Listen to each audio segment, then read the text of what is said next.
Happy Friday, beautiful people. Happy Friday.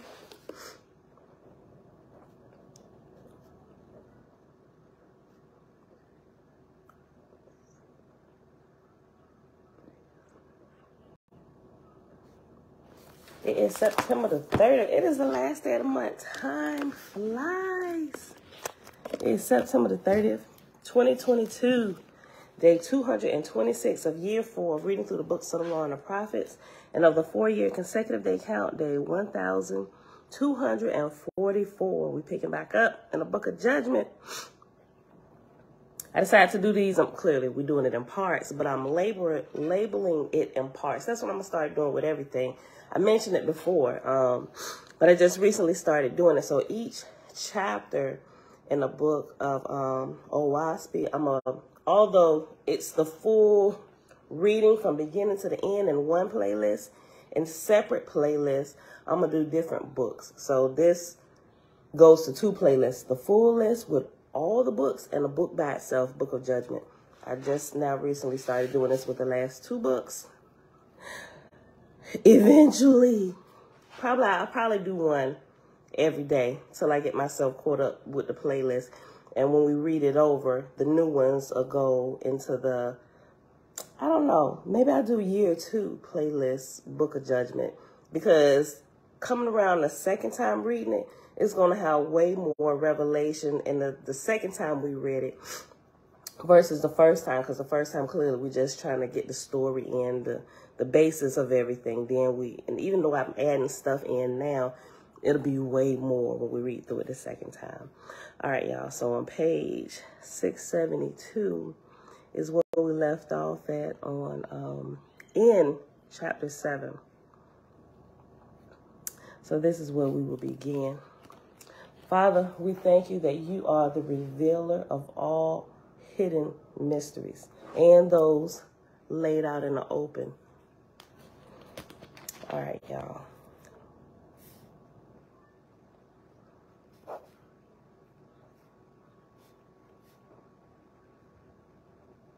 All right, beautiful people. Mom, shalom, shalom. Auntie Belinda Brown. Good Friday, the neck. Greetings, Ray.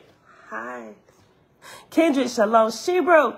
All praises to the Creator. Shalom, Jehovah's children.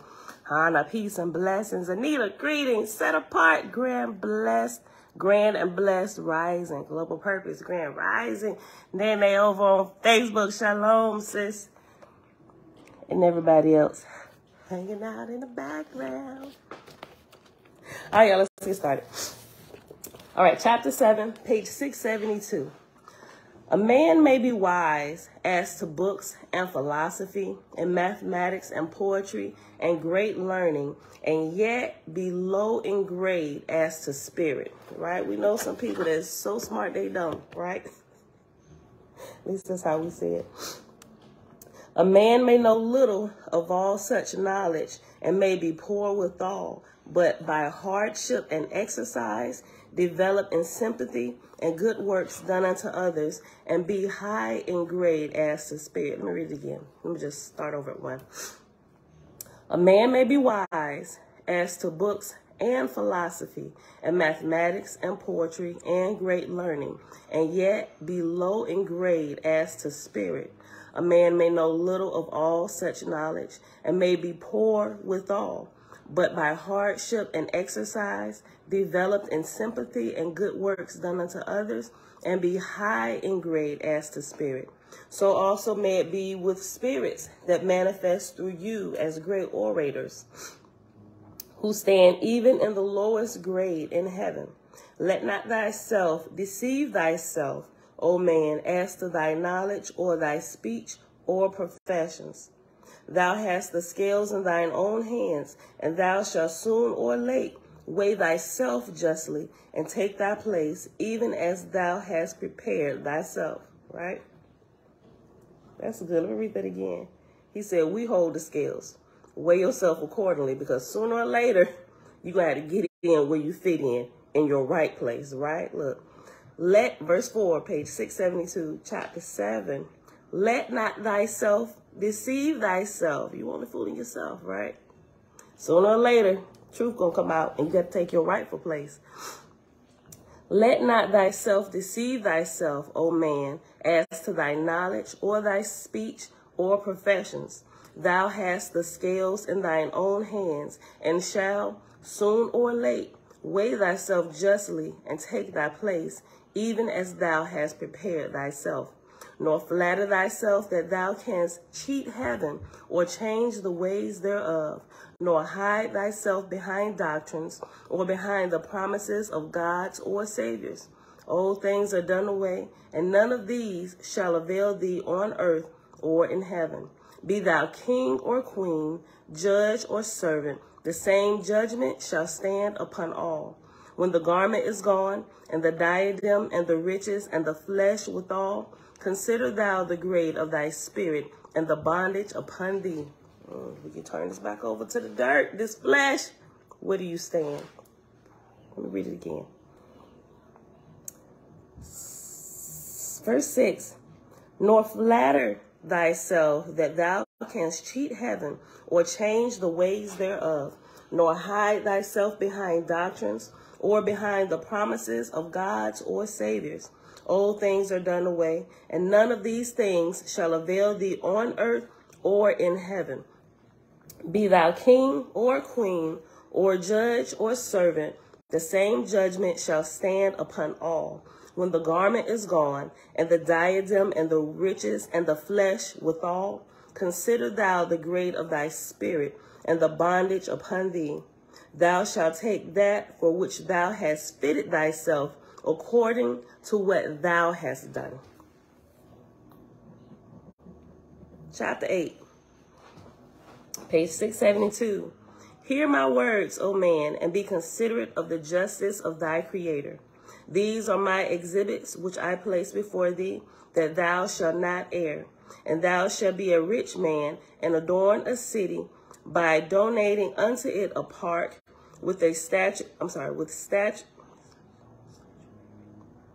Hold on, let's say this word right. Statuary. With statuary. Okay, I'll read the whole verse again.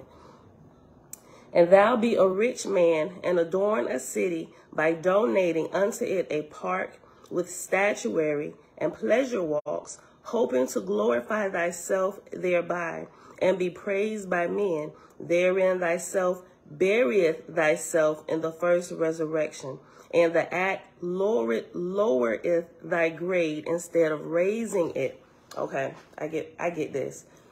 You know how and you see it everywhere you go. Like you go to museums and you see these donators, and they give them like either a plaque or a stone built into the wall, some silver, some gold. You even go to churches, they got the donation board.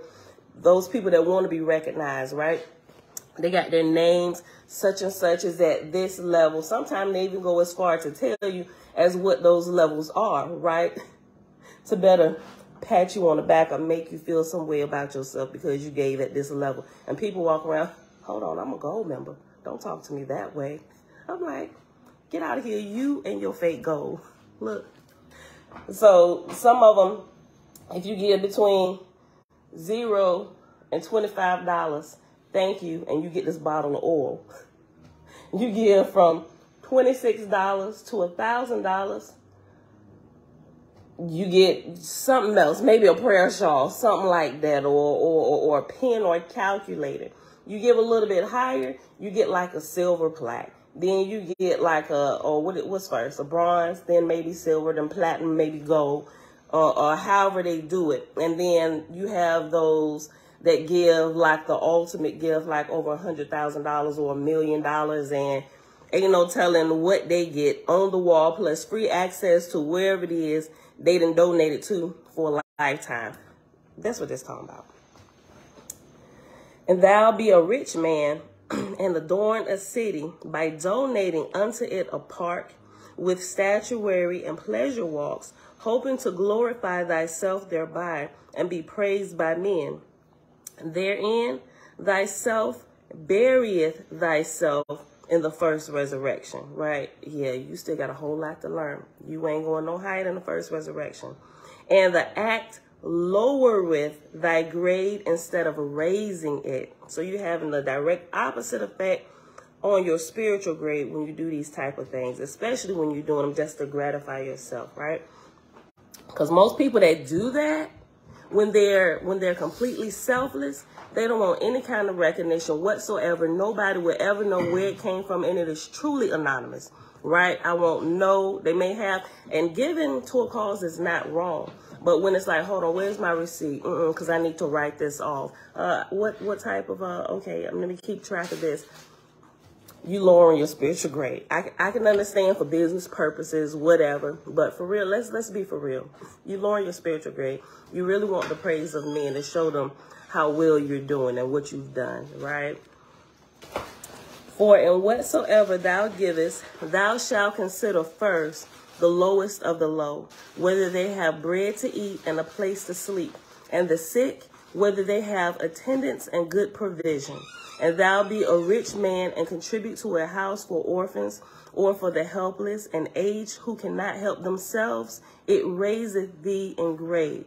But so far as thou doest this for the applause of men, thou detracteth from the rate of thy beneficence.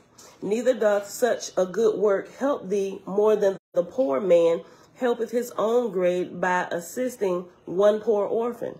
For thy resurrection dependeth not on the quantity thou givest, but as to whether thou givest according to what thou hast, of which matter thou shalt judge thyself. For he who giveth a penny may be raised up more by doing so than he that giveth 10,000. And after 10,000, after 10, it's a reference number 8, and it says at the bottom, 8, 10 times 10,000. All right, so go back up to, I'll read verse 9 again. For he who giveth the penny may be raised up more by doing so than he that giveth 10,000. A certain rich man, being converted from the desires of the earth, went about casting his money freely in the streets and in giving to those who asked him therefore. And after giving to those who, after who is reference number 9. And 9 at the bottom says whosoever. Okay. A certain rich man, being converted from the desires of earth, went about casting his money freely in the streets and in giving to those who asked him therefore. And some gathered it up and fed and clothed themselves. Others took it and went and got drunk and became worse than before. The measure of righteousness of that man's behavior was not in giving what he had to the poor, but in the good and evil that came of it, being weighed as to which outbalanced the other. And where he lowered the grade of them that received his money, oh, snap. Listen. And where he lowered the grade of them that received this money, or where he lowered a greater number than he raised, there his act of casting the money away was a judgment against him. So you know how we're talking about how sometimes we can help people or we can keep giving to them, but instead of helping them, it has the opposite effect. It actually enables them to continue being worse. This is what it's talking about, right?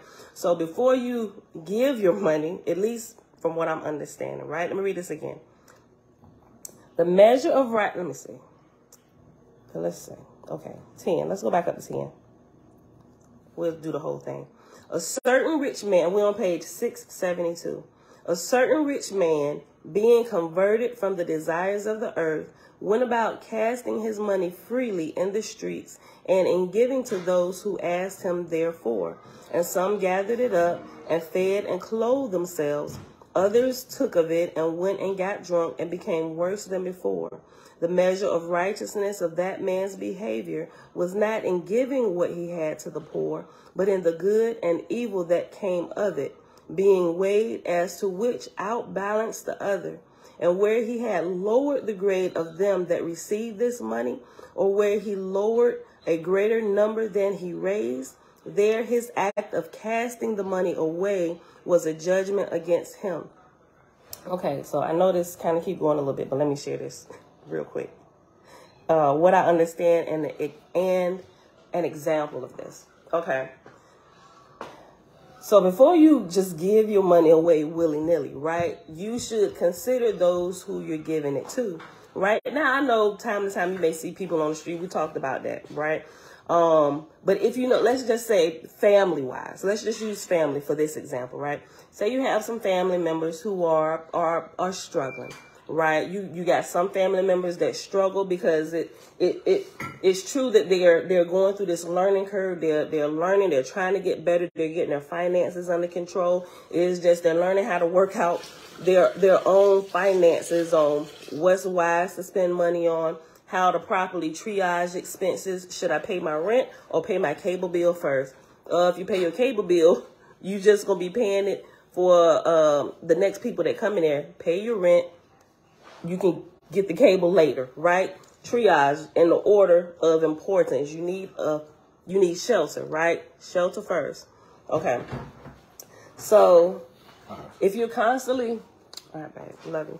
If you're constantly giving to somebody that's constantly tricking off their money and you know this about them, then the money that you give to them, if they take that money and go trick your money off too, that's going to be held against you because you are able to identify that they are just not good with money. And you can see that, thank you, Glory, don't cast your pearls to swine, right? Now that can be used on the flip side, even with wisdom, right? Because fools will not take wisdom and apply it to their life, right? But as for money, if they take the money that you give them, like, look, sis, I need to go pay this bill for real. Can you just help me out again? I know I said I wasn't going to ask you no more, but can you just help me this time? Because I'm really behind. And you give it to them, right? After the first time you give it to them, you go visit them and they power out. You're going to start wondering, I know I just gave her money to pay her power bill. And so you may not say nothing right away, but some of us may, girl, why your power out? Didn't I just help you? It could be one or two things. Maybe, because I've seen this happen too, maybe they did pay it, but maybe they paid it too late to where now the power company requires the whole amount and the money you paid is just, you owe this anyway, so get the rest of it and give it to us and then we'll cut it back on. Or they don't want to trick that money off somewhere else and then put it towards the power bill, right? Hence, they living in a dark house, right? So if you know that about somebody and they don't normally do what they say when they get what they ask you for, it's wrong of me and it's going to be counted against me to continue to give it to them, right? Now, I have a sister. I'm sure she don't mind me sharing this. My sister Alicia, right? This was many years ago. With me being the oldest sister, you know, you got younger, sometimes, not all the time, because sometimes you have younger ones that are way more mature, especially in their finances, than some of the older ones, right? So when she asked me money for a couple times because she borrowed something. Now, I'm of the habit, right? My uncle taught me this when I was in the military, right? Because once I got in the military, that's when I started seeing more money than I had like ever made, right? So he said, listen, he said, Pam, this is what my uncle told me. He said, listen, I know you love family and you love to help. And he said, just remember this. When you're about to loan money to somebody, he said, think about it first. Don't be so quick to just throw your money away. He said, if you can't afford to just give it to them and like not think about it again, don't ever loan it to them, right? He said, because things happen. They have good intentions. Life happens. And sometimes they just can't get caught up. And then they start ducking you, and it causes the relationship to kind of have a split. He said, so to bypass all of that, you kind of handle that from the beginning. So if you're going to give without ever expecting to receive it back. Now, you don't have to tell them that. He said, you can if you want to. He said, but you don't have to tell them that. He said, you can test their character the first time. First or the second time. And so that's what I did. I took that and I applied it to my life. So if we can't, and my husband, we can do this now. If we can't afford to just give you something and not expect it back, like, cause if it's our last, that would be foolish to give it to you. And especially if we give you our last trying to help you and we done found out you done tricked our last off where you said you really needed it more than what we did, right? So we use wisdom. And so what I started doing, my sister asked me a couple times. And then I asked her, maybe like the third time she asked me. Like I said, this was years ago, you know, when she was like just out of high school. And so I asked her, nope, put it back. I said, let me ask you a question. What did you do with your money? And she said, well, and she was like, that's a good question. Because she had just got paid. She said, well, and she started naming off a little stuff. And she was like, well, I said, so you had the money. You just tricked your money off. And she was like, then I said, so you want me to give you my money so you can trick my money off too? Well, I was going, no, because you had a job and you knew you had to pay this. You tricked your money off and think nice sweet Pam gonna come give you her money so you can take care of your responsibilities. No, right? Because if I give you my money, 9 times out of 10, what you show me is you gonna trick my money off too, and you still gonna be in the same predicament. So no, right? Look, and she said, Pam, I promise, right? But she learned from then, and ever since that day, many years ago, my sister has gotten her priorities in order. She just closed on her house yesterday. It was yesterday. And she's, I ain't gonna say she's the only one I can trust. But it's a couple of family members that I can really trust, where if they ask to borrow something against their own hurt, they will always give it back to me whenever they said they would, right? But sometimes you just got to test some people, right? Some people, some family members that I know, even a couple of friends, right? I'm gonna test you. I'm gonna just to see if you're gonna keep your word, right? And then when I find out that you start ducking me, because let me tell you something, don't nobody forget they owe you money. Don't nobody. You don't have to remind nobody that they owe you money. When they start ducking you, you know that they know that you ain't paid them yet, and you thinking about, or they think you thinking about it. You may not be, but every now and then it come up. And they just like, and they feel like I ain't got it yet, so I'm just not gonna talk to them until I get it. That's probably one of the worst things you can do, right? At least, even if you done went and tricked it off, at least try and keep your word. Right? But like, listen, I know I said I was going to give it back to you on Friday, but I mean, don't come make an excuse. I might let you get away with it one time. And this may even be where when I gave it to you, I really wasn't expecting it back. I just really want to test your character to see if it's somebody I can really trust for real. Right? So a lot of times all you really have to do, no, son, move. No. So a lot of times really, even if you really haven't been tricking it off and something truly came up, and that really does happen, right? All you got to do, just be a man or woman over your word. Listen, I know I said I was going to give it back to you Friday, and you know what? Here it is. Here's the $200 that I borrowed from you. Here it is, you know? And even if you have to ask for it back, but at least show enough integrity to give it back the day you said you get it back. Because I know you get paid today. Everything ain't, you ain't got everything automatically hitting your account, although some people do, right? At least give it back. And then you can ask for it right back, right? You know, I may or may not give it to you. I'm just saying, to pay me back when you say you're going to pay me back. That's the whole point. But the whole point is, for real, if you look at somebody and you say they're already struggling, a lot of times, especially this will happen with children too. Older children who really trying to get their footing in the world. Even some that's been out there for a while that is truly just throwing all caution to the wind about everything. They just, you know what, you got an extra $100. You acting like you just asked me for an extra $3, right? I'm like, what do you need? Now it's like, what do you need it for? Didn't you just, I know you get paid on, what did you do with your money? And it's like, is you gonna give it to me or not? I'm not. Get out my face, right?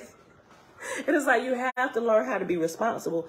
And this is exactly what this is talking about, because if you just keep giving to them, you enable them to continue being vagabonds and just good for nothings. And they not going to be able to get their life on track. They not going to be able to handle their finances, right? And it's going to lower their grade. And you're helping them to lower their grade by constantly feeding into their foolishness and not holding them accountable, right? So even if they walk away from you, at least they know when they come back to you, they're going to have to give a full report what they done with their paycheck. And they may need to bring receipts.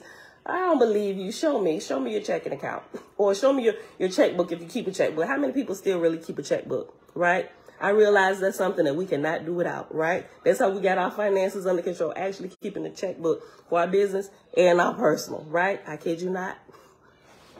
Because the world of convenience is there. Have you swipe, a little fee here, a little fee there, and these little fees add up. So it's like we done gave the bank like an extra $500 for nothing, just for being silly with our money, right? Okay, let's read this again.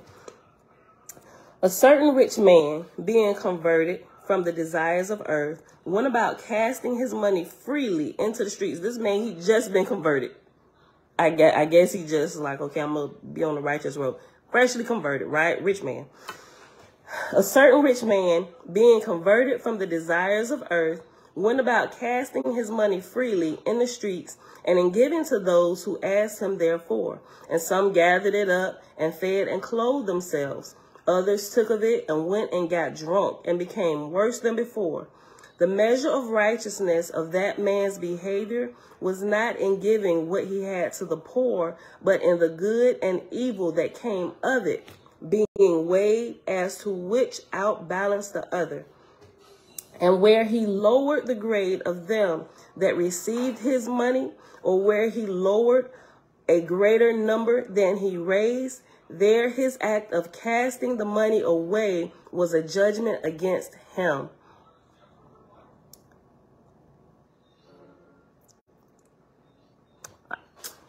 Jamia said that has always been the way I handle borrowing money. If I cannot afford to get it back, I cannot loan it out. I freely give wherever I can. I know, right? It's one of the best ways.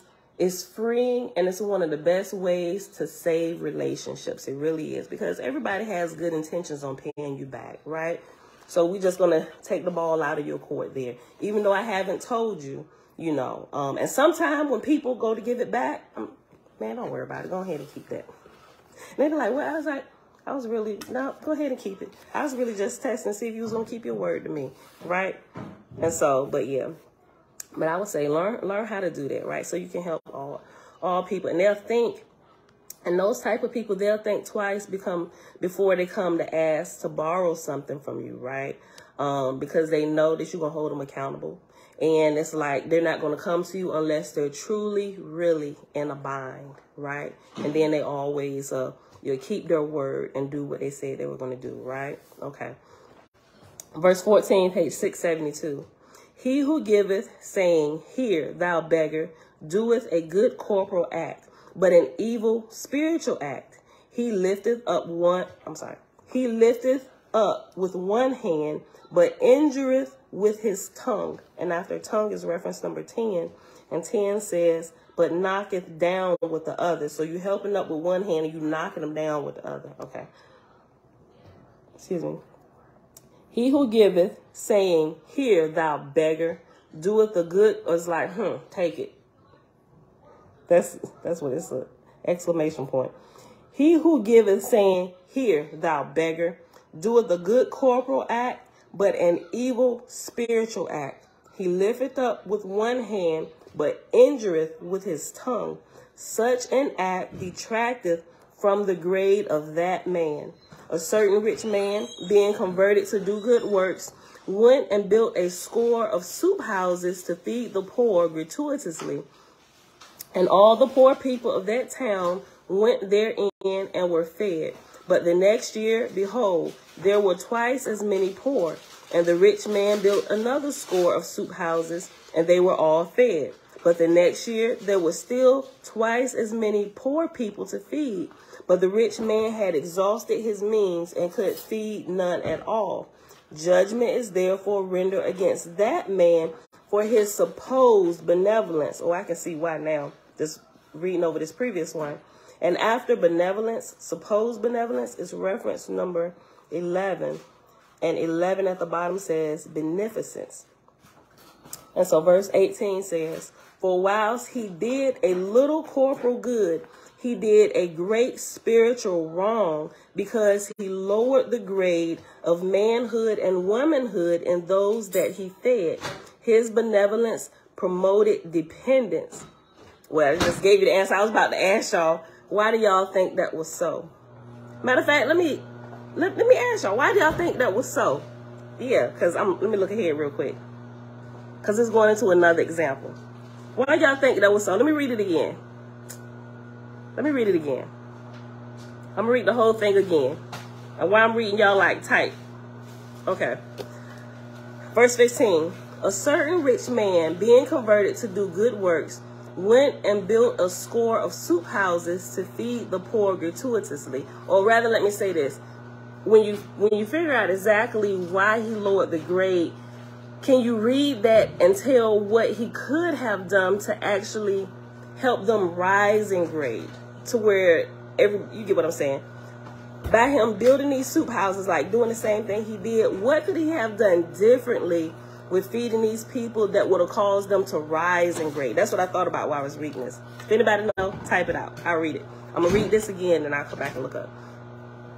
A certain rich man, being converted to do good works, went and built a score of soup houses to feed the poor gratuitously. And all the poor people of that town went therein and were fed. But the next year, behold, there were twice as many poor. And the rich man built another score of soup houses, and they were all fed. But the next year, there were still twice as many poor people to feed. But the rich man had exhausted his means and could feed none at all. Judgment is therefore rendered against that man for his supposed benevolence. For whilst he did a little corporal good, he did a great spiritual wrong, because he lowered the grade of manhood and womanhood in those that he fed. His benevolence promoted dependence. Okay. Okay. Look. Okay. Tabitha, this lesson on the rich man giving away money remind me of the story where Jesus told the rich man to sell all that he had and gave it to the poor, right? Anita said, because he didn't teach them. There you go, right? And I think everybody's answers is coming in the same. Anita said, because he didn't teach them how to feed themselves. Set apart, it made them not want to take care of themselves, but to take handouts, right? Gloria said, teach a man to fish and he can eat every day. Ray, build houses for them to earn. Okay, Ray, I was you hitting more to what I was going to. Vinette said he made them dependent on the free meals. Yep, Jamia, heavy stuff. Mom said, or Vanetta said, he did not teach them to be able to feed themselves, right? The exact answer I was looking for. Auntie Belinda Brown said he could have hired them to build and then hired them to serve others. Yep, Tabitha gave them a job. That's exactly how he could have prevented them from becoming, I'm going to be nice, dependent upon him, right? Gave them a job, right? If a man don't work, he don't eat. So if we got free food, let's just go to the free lunch, free dinner, free breakfast. And if they always know it's there, they just gonna let everybody know, look, it's free food over here. What? Come on from under the bridge and from your boxes. Let's go eat this free food. Then we're going back to our bridge and our box. That's how it kept doubling over the years. But if you let them know, listen, you get your first meal for free. We're gonna feed you. But we want you to pay it forward, right? So we'll feed you. And I would like, because I had thought about doing this, I would even set it, but you got to be really careful, right? And you really got to have that all under control. Like something my mom always say, instead of giving a hand out, give a hand up. So in this case, instead of just giving a hand out, he could have actually given them a hand up, right? You fed them the first meal, maybe even the second one, right?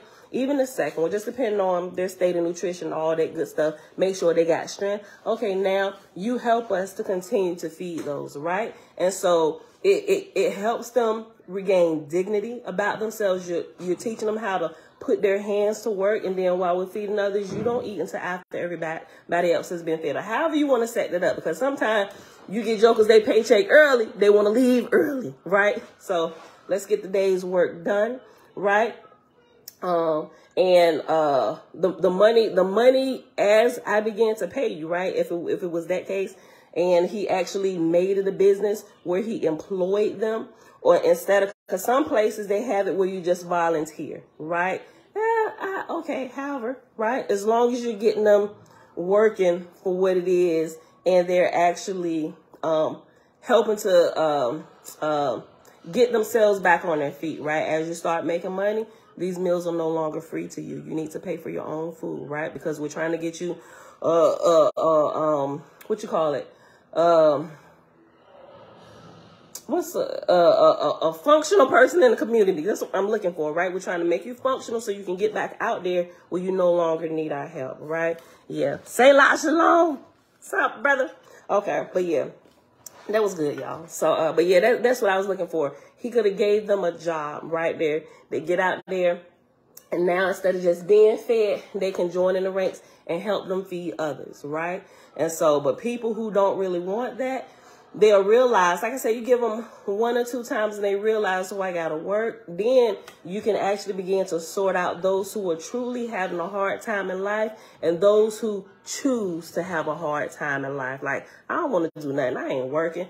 It's them people you can, by doing this, you can sort the people out and they'll stay away. Oh, I don't want y'all soup anyway. It ain't got no flavor to it. You don't even season it. I don't want your soup.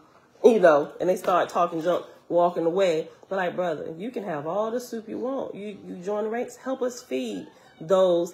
Why I gotta help? Like, it's them people we weeding out. It's them very ones that cause trouble in the house. They rebel against the rules, which is probably why they butts us out on the street, because they don't want to follow nobody's rules. They don't want to be held accountable to anything. So by doing this, you raise your own grade, but you also help raise the grades of others and not enable them to continue to be lazy bums.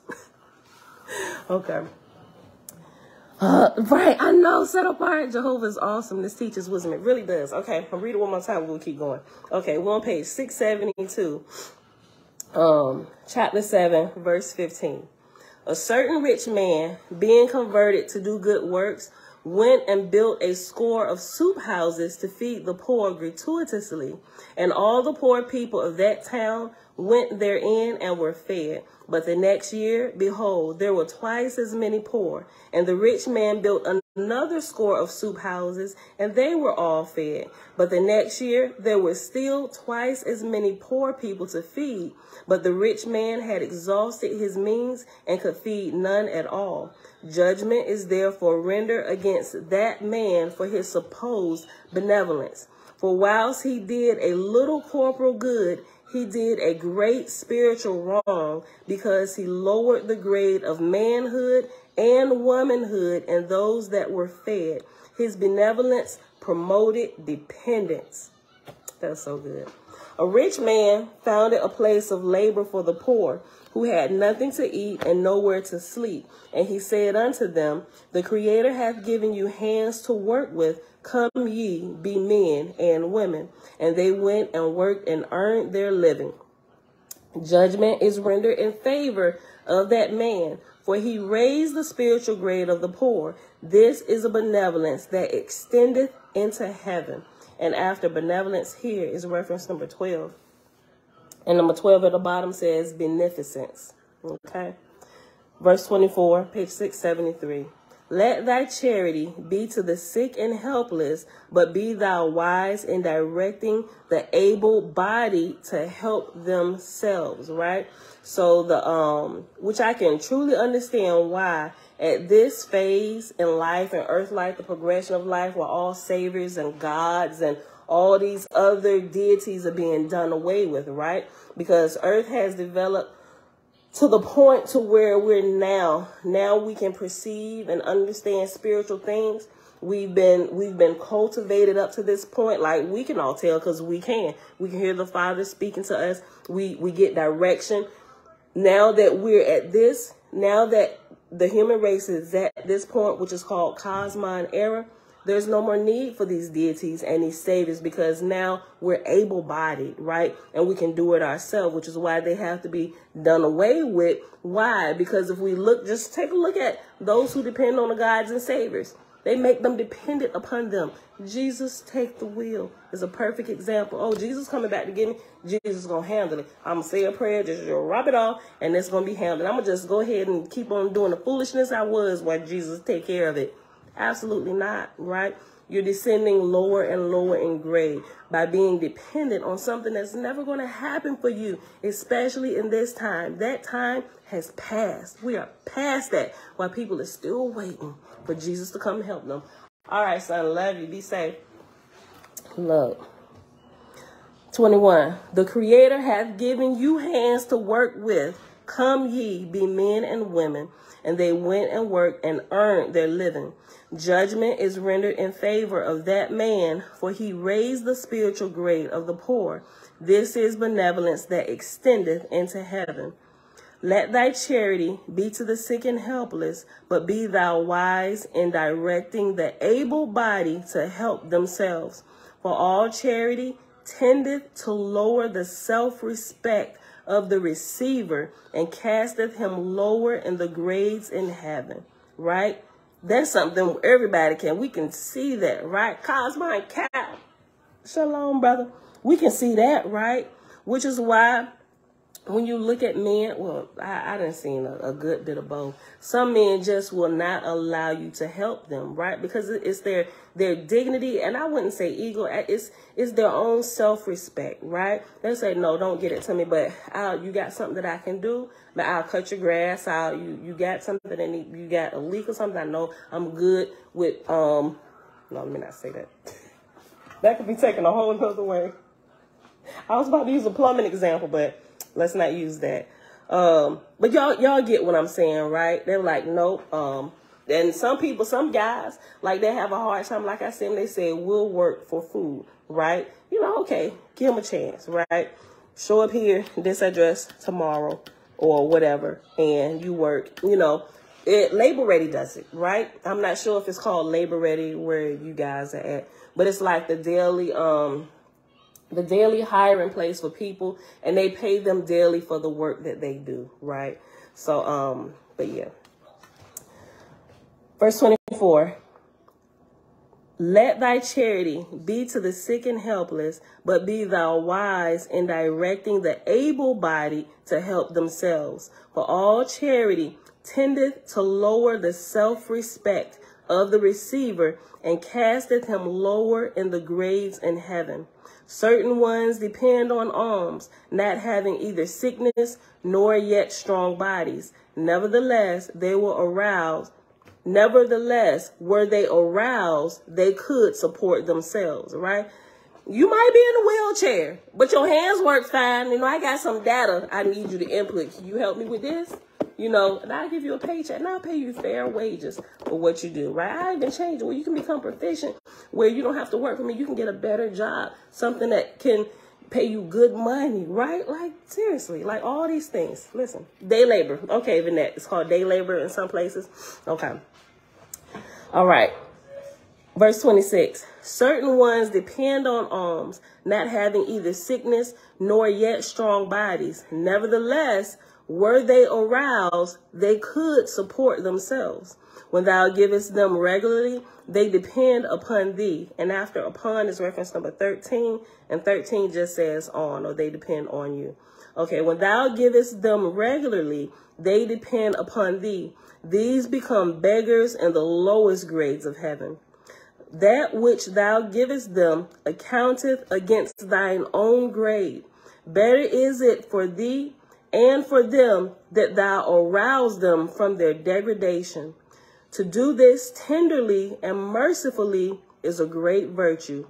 To do it cruelly is a great crime, right? So that's something we had to learn like day by day, right? Because you can't talk.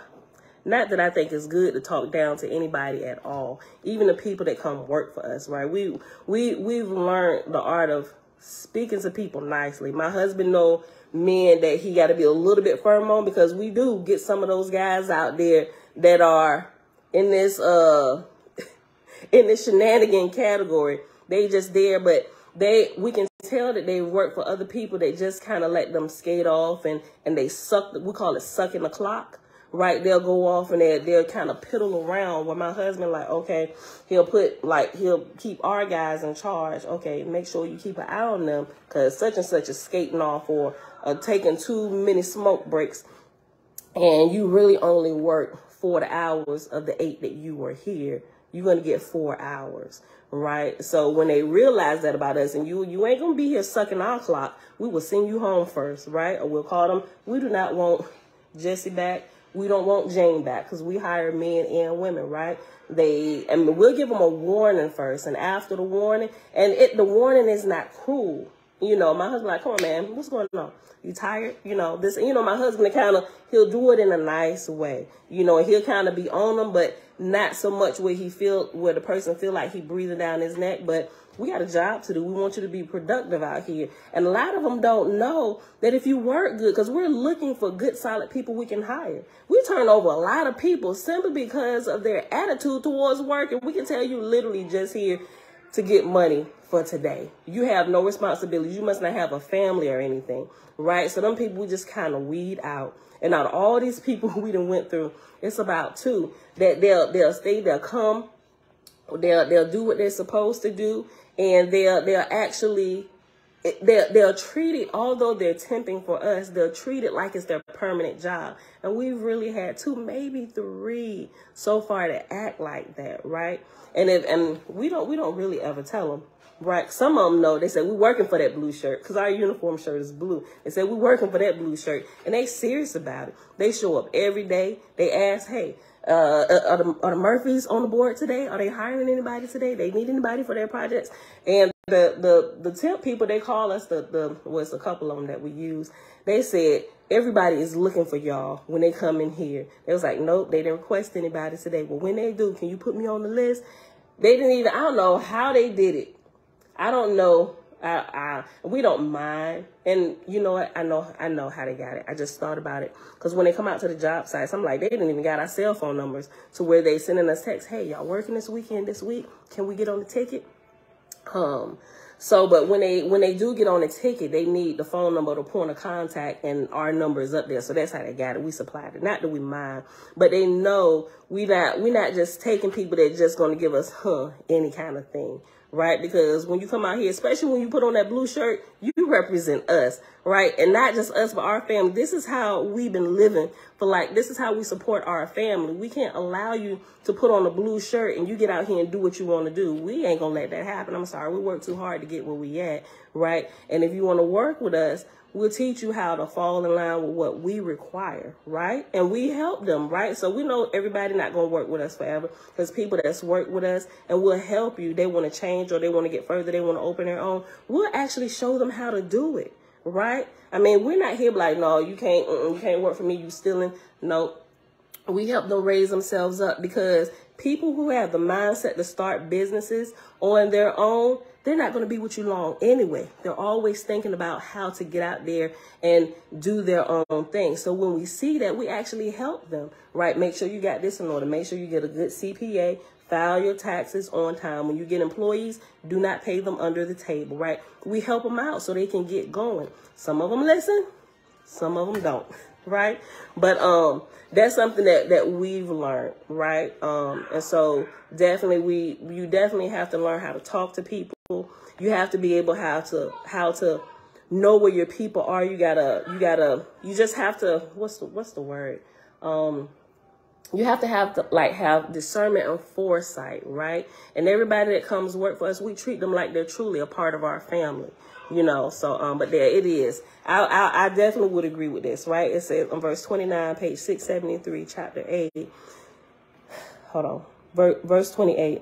That which thou givest them accountest against thee, against thine own grade.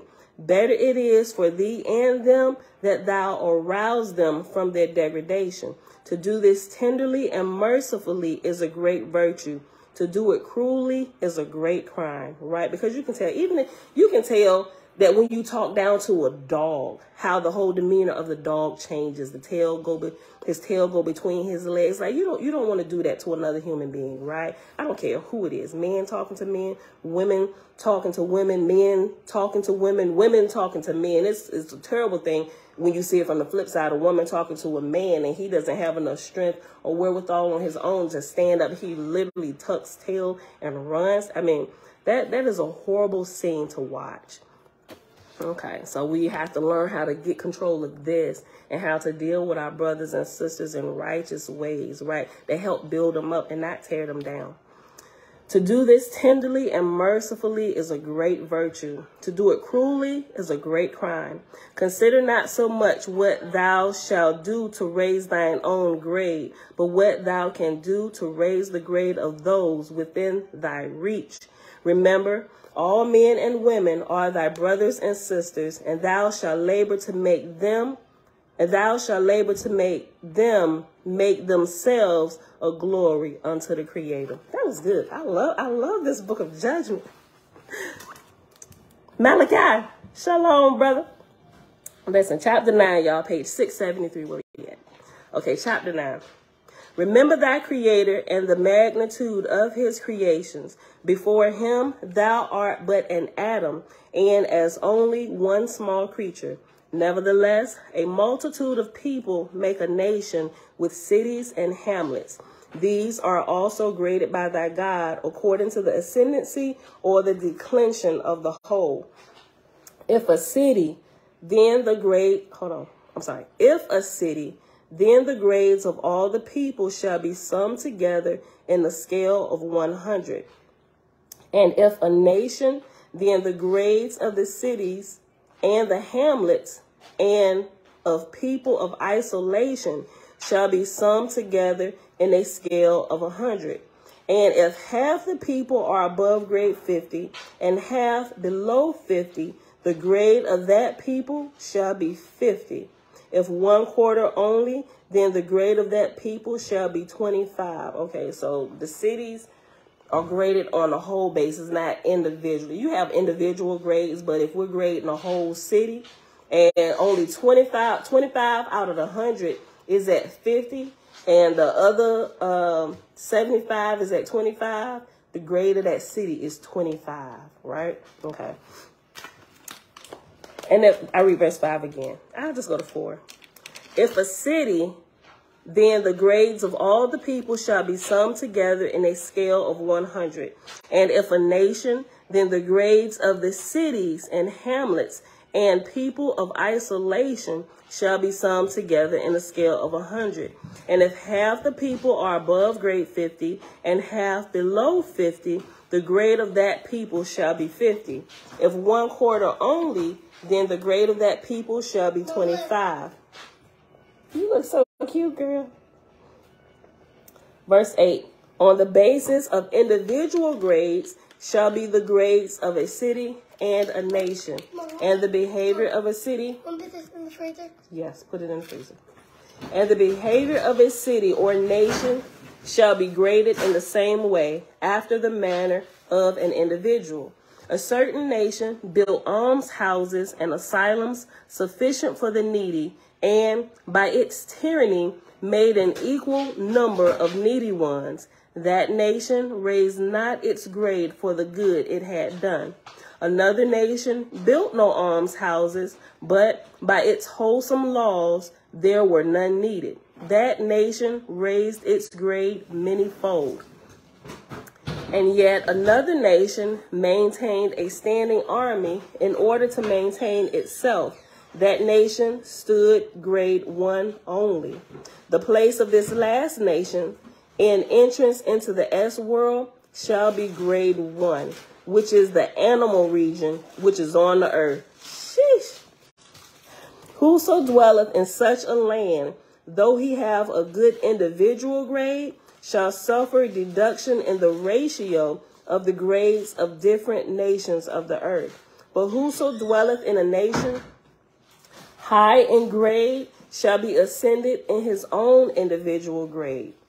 As these grades are on earth, so they correspond in the heavens thereof. And after correspond, it's reference number 14. And that 14 at the bottom says, so have I made them in the heavens. I'll read the whole verse again. Verse 16, page 673. As these grades are on earth, so they correspond in the heavens thereof. In all cases, depending on what one doeth for the resurrection of others. I read it too slow. Let me read it again, so it don't sound so spaced out. As these grades are on earth, so they correspond in the heavens thereof. In all cases, depending on what one doeth for the resurrection of others. If a city or nation or a kingdom in heaven do unto others in resurrection, then it shall be credited accordingly. After credited is reference number 15, and 15 says... Stop trying to hit me. Yeah, fingers. You know better. Don't take that food upstairs. Stop it, y'all. Don't punch me. Y'all, stop it. Josiah, leave her alone. Quit shaking that bag of chips, girl. Verse 16. Go open that over there. Hurry up.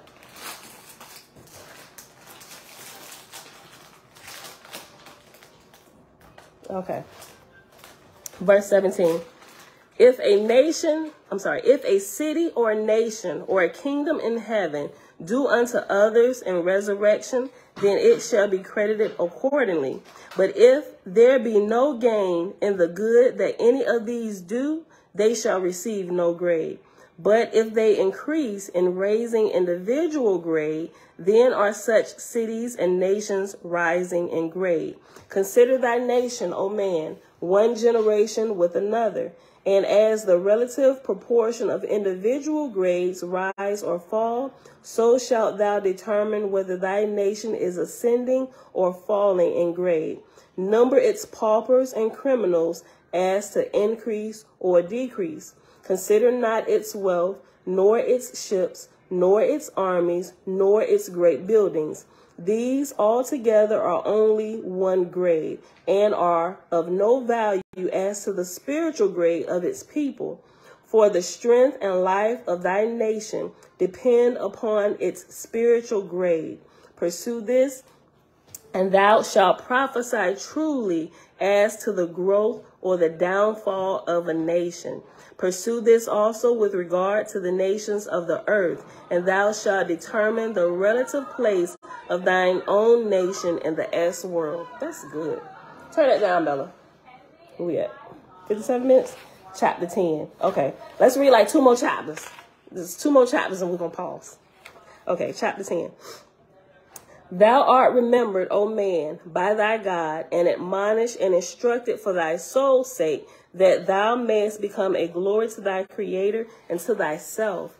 Hear then thy responsibility and the extent thereof, and consider the magnitude of thine own grade on heaven and in, let me read it over. Hear then thy responsibility and the extent thereof, and consider the magnitude of thine own grade on earth and in heaven, which is in proportion to the lower and the distance of thy reach, which I have also graded unto all men, on earth and in heaven. If thy Creator give thee strength to carry 4 men on thy back, and thou would carry but one, thou shalt be 1/4 grade. But if thou carriest the whole 4, thou shalt be full grade. One man hath wherewithal to feed 1 man, another hath sufficient for 1,000, and another for 100,000. These are the distances of the reach and power of these men, which is the extent beyond which nothing more can be extracted of them on earth or in heaven. Yet, when they have all fulfilled these to the utmost, they shall be therein only equal in grade. Let me read that again. Yet, when they have all fulfilled these to the utmost, they shall be therein only equal in grade. It still sounded wrong to me. Let me go back. 1. One man hath wherewithal to feed 1 man, and another hath sufficient for 1,000, and another for 100,000. These are the distances of the reach and power of these men, which is the extent beyond which nothing more can be extracted of them on earth or in heaven. Okay. Yet, when they have fulfilled these to the utmost, they shall be therein only equal. Keep screwing up verse 6. Yet, when they have all fulfilled these to the utmost, they shall be therein only equal in grade. But if they fail in their parts, the responsibility of one shall be 100,000, and another shall be 10,000. Excuse me. And another shall be 10,000, and the least shall be only 1. These are the debts men owe the people of the nation, the city, and the hamlet. Consider therefore the darkness of the people of thy nation, the poverty and the crime, and judge thyself as to thine own responsibility. And this rule shall apply both on earth and in heaven. And thy grade of responsibility in heaven shall begin even in the same place thou established it on the earth. Wherein thou wert short, thou shalt labor. Wherein thou didst fulfill, thou shalt rejoice, and be without compunctions. Also shall this rule be with the king and queen and emperor and all rulers who have means and power, and the responsibility shall extend to all the people of the kingdom or empire. Nor shall this responsibility be escaped by death, but the bondage in heaven shall be according to the avoidance of the trust imposed. Wow. Consider then what thou shalt be encumbered with in the S world. Read this again. Some people like to, and not, this is not to sound insensitive by any means, but some people think it's better if they just end it here, not realizing that's going to follow them into the next world, right? And so I'm glad these teachings are rising back to the surface where we can understand more about the spiritual realm and how our lives are affected by it, and what we do here will affect what happens to us when we're fully born there, right? None of this, we get away from nothing, right? Hold on. Let me go back to 10. Also shall this rule be with the king and queen and emperor and all rulers who have means and power, and the responsibility shall extend to all the people of the kingdom or empire. Nor shall this responsibility be escaped by death, but the bondage in heaven shall be according to the avoidance of the trust imposed. Consider then what thou shalt be encumbered with in the S world. Meaning, think about what you do here, because what you do here will follow you there. So think about what you're going to be when you get there, right? And fix it here now. Verse 13, page 674. Pursue this philosophy. Yes. What was green and blue mixed out look like? What does green and blue mixed together look like? Right off the top of my head, says I don't know.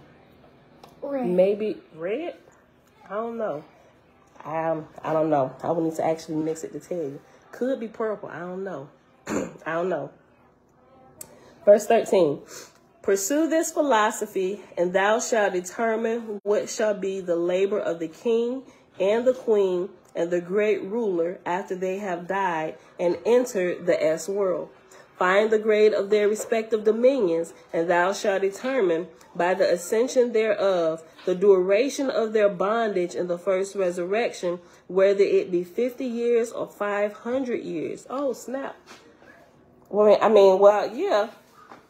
Okay, so you know how, at least this is what I'm just now understanding.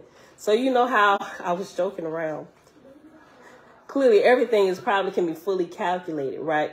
You know how when people end up in Hada, church calls it hell, right?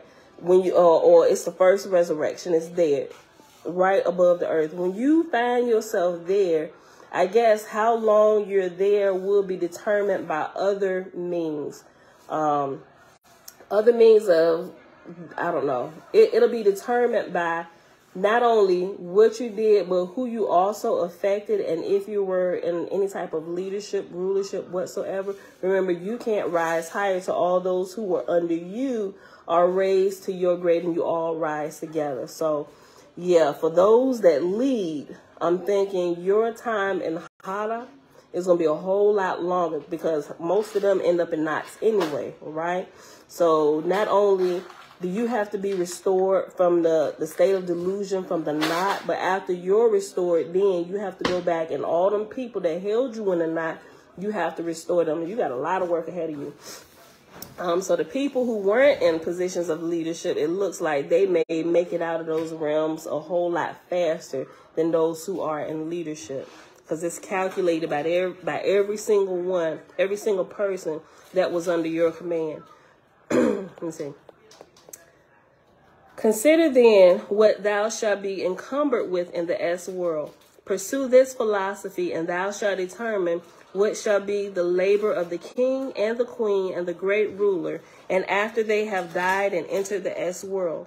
Find the grade of their respective dominions, and thou shalt determine by the ascension thereof the duration of their bondage in the first resurrection, whether it be 50 years or 500 years. But if such emperors' dominions be in declension, Bella, hold on, pause, sis. I love it. When I'm sitting here, you see me live reading, at least say, excuse me, mother, I have a question. Something like that, right? Don't just rudely just bust him like, Mom, look at this. Don't do that. That's rude, okay? Or like, hold up a finger or something, or wave like, excuse me, Mom, I have a question, okay? Don't be rude, sis. You and your brethren.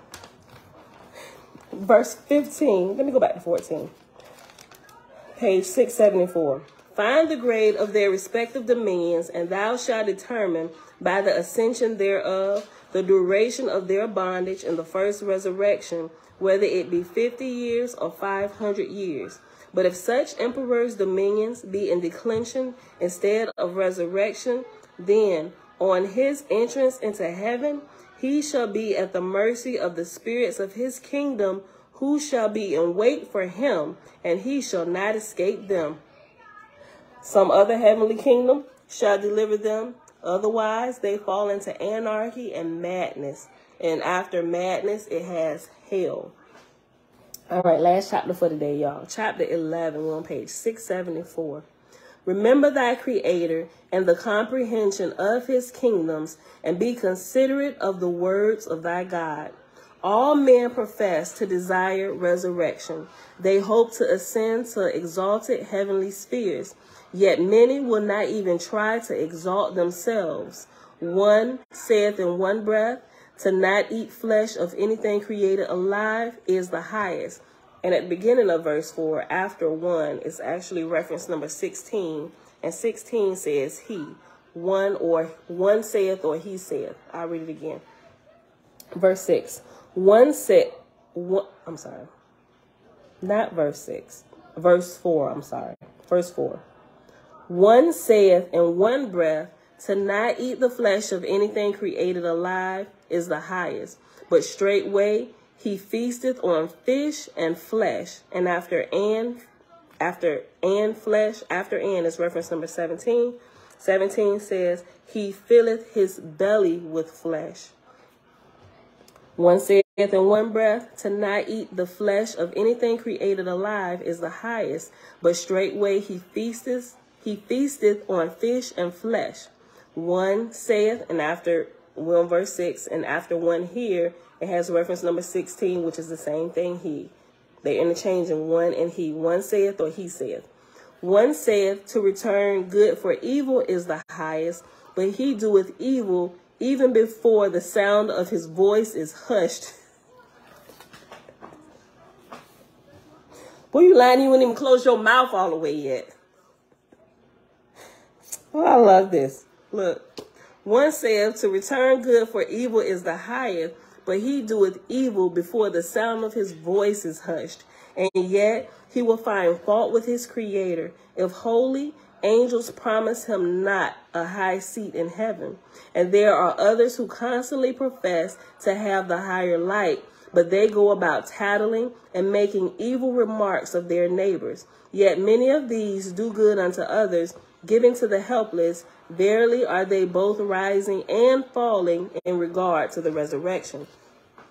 The measure of the grade of such shall be by weighing the whole behavior as to its results in the community where he abideth. Let me read that again. The measure of the grade of such shall be by weighing the whole behavior as to its result in the community where he abideth. And this rule shall apply both on earth and in heaven to all such people. That's good. Let me read that again. Go back to 9. Okay. I know what it's saying, at least in my understanding. Okay, those who are talking about, how can I put this? Let's see how your advice is working for you, right? Okay, that's what I get from this. Okay, you telling us to do this. Are you applying that to your life? Let's see how it's working for you. Let's go to your community and see if you're applying. Let's see how well it's working there. All right. Verse 9, chapter 11, page 674. And there are others who constantly profess to have the higher light, but they go about tattling and making evil remarks of their neighbors. Yet many of these do good unto others, giving to the helpless. Verily are both rising and falling in regard to the resurrection.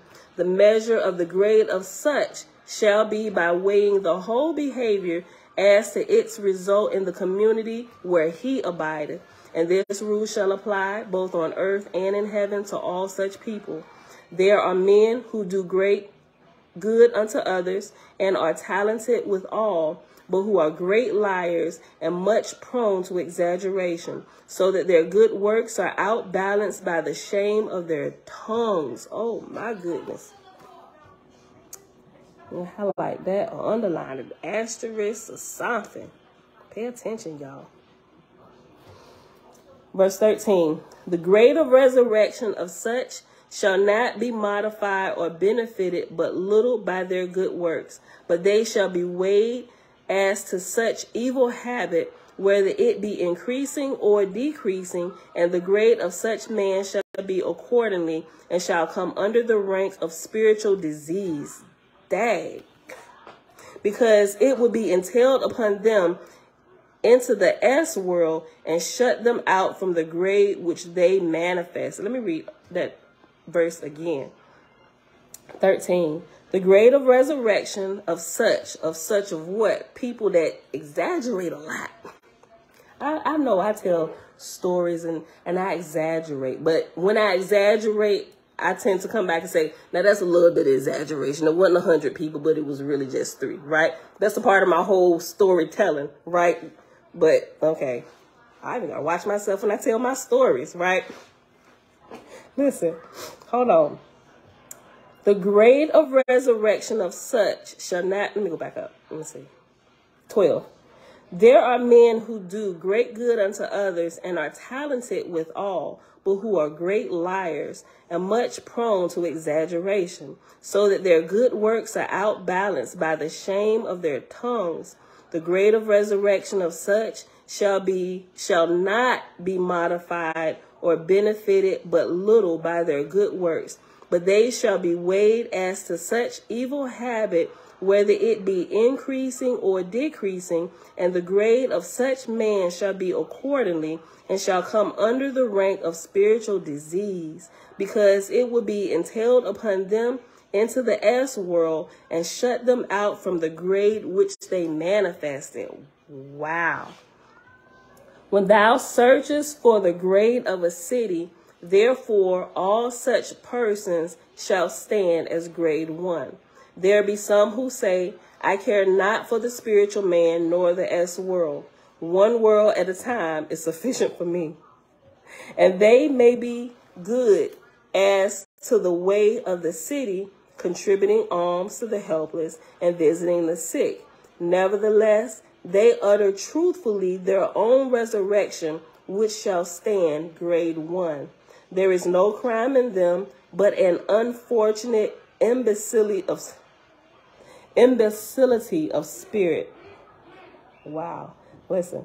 And after unfortunate is reference number 18, a misfortunate imbecility or imbecile. Like, you are really ignorant for that. Like, you got all this opportunity to grow, but you're going to choose like not to, and just one. You have the capacity and wherewithal to multitask, but you choose not to, just to do this one thing. And it said, look, there is no crime in them, but an unfortunate imbecility of spirit. When such persons die, their knowledge for the most part dieth with them, and they enter the S world even as if they had died in infancy. Wow. And this reminds me of the scripture in the New Testament that of the talents, right? The master gave 1 to 1. He gave according to their several ability, right? Okay, you got the ability to handle just 1, so you get 1. you got the ability to juggle too. You, my G, you a little special. You about that life. You can juggle 10, like you can multitask like none other, right? Listen, mind you, the one that got the most could multitask like none other, right? And so you got the one. Now, mind you, what the master had given them he gave them something that could turn into, it was like a investment, right? All investments should be able to multiply. He gave them something with the seed and the ability to multiply and reproduce more than just the single seed or the 2 seeds or the 10 seeds that he gave you, right? So remember the story? The one that had 2 doubled it, got 4. The one that had 10, like doubled it, tripled it, you know, got this outrageous. That's a little bit exaggeration here, right? But y'all get the point. Y'all get the point, right? And the one who had 1 was like, Master, I know you're a hard man, and I was afraid. So I took my seed and I buried it in the ground. And now that you're back, here you go. Take what's yours. And he said he was so pissed with that servant. He said, you could have at least took this and put it in the bank and let it accumulate a little bit of interest. And he called him wicked. Like, he was like, okay, well, shoot. You know, he gave you it just like you gave it to him. But seeds aren't meant to be given back as seeds. They're meant to be given back as fruits to feed a multitude, right? And that's what was wicked in all of that. Like, you didn't do anything. You didn't do anything. I gave you something that of its own nature could reproduce if you just put it in the right environment. All you had to do was take it and put it in the right environment. And then because of what it is, it would draw the interest onto it. But you didn't even do that. Like, you didn't even leave out of the house. All you had to do was leave out the house, right? You didn't even do that. And that's what was wicked, right? Look.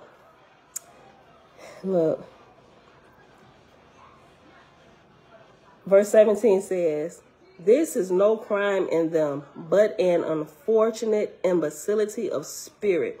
When such persons die, their knowledge, for the most part, dieth with them, and they enter the S world even as if they had died in infancy. They shall stand grade 1, because owing to their weakness of spirit, they must need be habited on earth for many years. There be others who are forever talking of heaven and consulting the spirits of the dead, who are, nevertheless, low as to good works, and low in holiness of heart. These shall be graded the same as liars and hypocrites. For in prophecy, and after prophecy is the word calculations, right? That's what true prophecy is, the ability to calculate things that are coming, things that have passed based on the mathematics of the creator, right? You got to learn, y'all talking about mathematics. What about the math of the creator, right? You can't compare nothing to it. For in prophecy or calculations, thou shalt estimate the sum of all the virtues and vices of thyself and of thy neighbor and of the whole city or state or even the world, and accredit the grade in ascension or declension. And thou shalt compare one generation with another as to the increase or decrease of its spirituality. And thou shalt know of a truth the standing of the whole world. And from this thou shalt also determine the time when man came on earth, how long the race will survive and bring forth, and the time he shall become extinct as to the earth. And that, my beautiful people, is the end of our reading for today. The end of chapter 11, page 675. All right, y'all. Hold on, I missed something. Hold on. What Selah said? Hold on, I gotta go back. Okay, talking about the grades. Go back. Please. Talking about Popo. Let's go back up. Okay. Selah said, the grades are everything. Tabitha said, that is so true, Brother Selah. It took me a while to understand that. And Set Apart said, how would you classify, that's what the question. How would you classify a police department? Cosmo and Cal said, the grades, pointing up. Okay. Tabitha, If the police department is doing just things, I believe their grades can be high. Years ago in my country, Trinidad, street police carried only a baton, not a gun. Set Apart said, since some carry weapons, would they be considered a standing army by definition? And Tabitha said, if we the people becomes obedient to the Creator, there will be no need for a standing army. The soldiers will have to turn their weapons into working tools, as the Bible declares. Dark Knight, shalom, shalom. Let's see. Selah said, police is a standing army, grade 1. Set Apart, that's what I kind of thought. Then Selah said, 21, verse 21.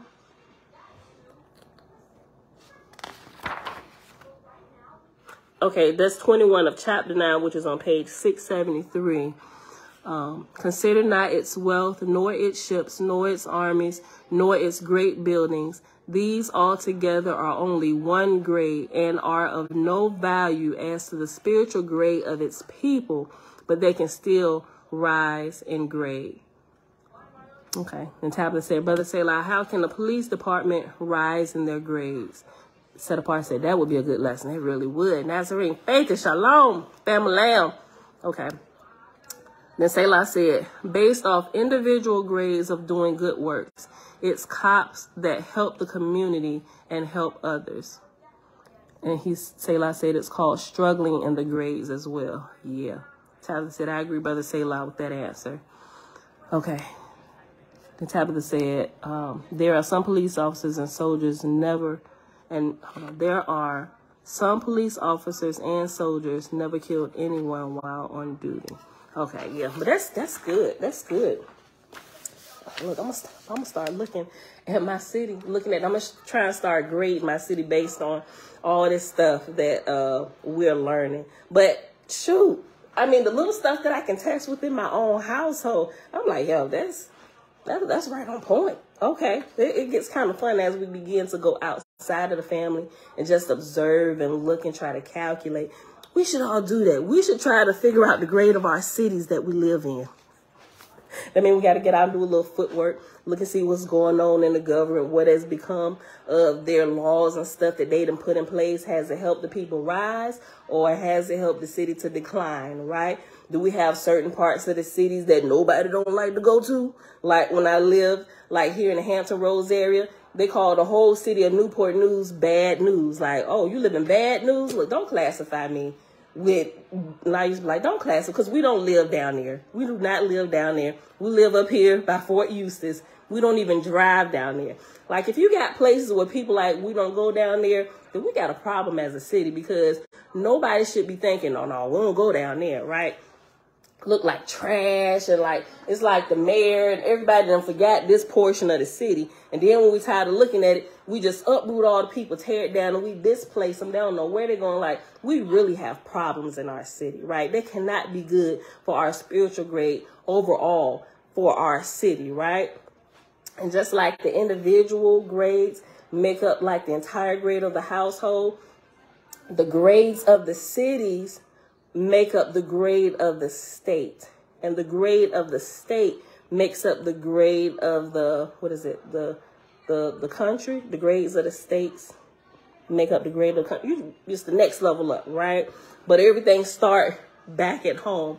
So if we get the family under control, everything can grow and we can rise and grade, right? So we got to do what we can do our part. A lot of time, most of what we can handle, everything within our reach is our own household and our business, and maybe where we fellowship, go to school, work at, everything within our reach, right? This is really good. I like this. Okay. But we're going to pause right here, y'all, at the end of chapter 11 on page 675. Thank y'all for hanging out. Y'all, it is Friday, September the 30th, 2022, day 226 of year 4 of reading through the books of the law and the prophets, under the 4-year consecutive day count, day 1244.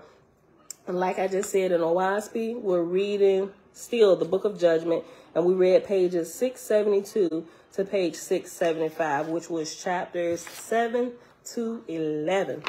All right, beautiful people, that is it for today. Love y'all. Oh, yeah. That's a good point, Elijah. Shalom, brother. He said social media is keeping the youth in trouble, too. Yeah. Oh, my goodness. American assistant in natural desires around the world when they occur. National service done unto others. What? I think I'm understanding that wrong.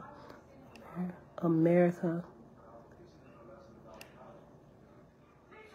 Oh, I think I know what you said. Okay, so when America assists in natural disasters around the world, when they occur, that's national. Okay, I get it. That's national service done unto others, right? Okay, America kind of good at that, right? We got people. We want to help over here, but a lot of times it's like, doesn't that kind of if we look at it, we quick to help everybody else, but sometimes it's like we don't even try to take care of the natural disasters in our own country. Doesn't that count against us? Always ready to go out and help other countries, but America, its youth is like, that can't be good for us. That gotta kind of wash out the good we be doing for other countries while we completely ignoring like the homeless and stuff here, right? I don't know. That from what I'm reading, that's going to knock us down a couple grades. Even though we did all these good works, but you didn't even take care of your own household, yeah, we need to subtract from your grade because this should come first, right? Because I like Virginia Beach says here is stronger together, right? Because if we made sure our whole house was sound, or the whole United States, America, right? If we made sure different places here, we got this under control and it was strong, we could be stronger together and we would be a more powerful force when we go out and help others, right? And the people could come back and they wouldn't find skeletons in our closet over here, right? People like, America coming over here, but y'all got this going on over there. No, that's a Western problem over there. Don't bring y'all problems over here, right? I don't know. We all growing. Yeah. Struggling in the grades, the ups and downs, yeah. Okay, I got to get what you mean by that. Yeah, that's definitely struggling in the grades. Okay. Right, help a country, then attack another. Yeah. Love you too, Shebrew. All right, beautiful people. Perfect time, and Josiah. Come on and end this. You asked today. All right, y'all. But we out of here. Gotta go. I love y'all. I'll see y'all back here tomorrow at 7:30 a.m. Eastern Standard Time. Peace.